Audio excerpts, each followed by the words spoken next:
இந்த இஞ்சி மிட்டாய் வெளியூரில் வந்து படிக்கிற குழந்தைங்களுக்கும், ஹாஸ்டல் தங்கி படிக்கிறவங்களுக்கு, வெளிநாட்டில் படிக்கிறவங்களுக்கு, வெளிநாட்டில் இருக்கிறவங்களுக்கு கொடுத்ததுக்கு ரொம்ப ரொம்ப இது யூஸ்.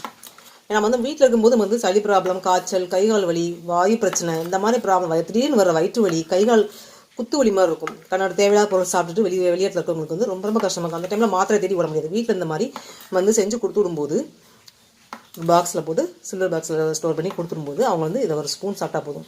அவங்களுக்கு இந்த மாதிரி ப்ராப்ளம்லாம் வந்து உடனே வந்து க்யூர் ஆகும். திடீர்னு மூக்கில் தண்ணி விழுகிறது, தும்மல் வர்றது, இருமல், ஒற்றை தலைவலி, தலைவலி பிரச்சனை, கைகால் குடைச்சல், எல்லாத்துக்கும் இது ரொம்ப க்யூராக இருக்கும் இந்த இஞ்சி மிட்டாய். இப்போ பார்க்க லிக்விட் மாதிரி இருக்குது. இதனால இஞ்சி மிட்டாய் நாளைக்கு பார்க்கும்போது ஸ்பூன் வச்சு எடுக்கும்போது இப்படி லிக்விடாக இருக்காது, அப்படி உருட்டி சாப்பிட்ற மாதிரி இருக்கும். நாளைக்கு இதே வீடியோ எடுத்து போடுவேன், சேர்ந்தாப்பில் தான் போடுவேன். மூட்டு எலும்பு தேய்மானம்,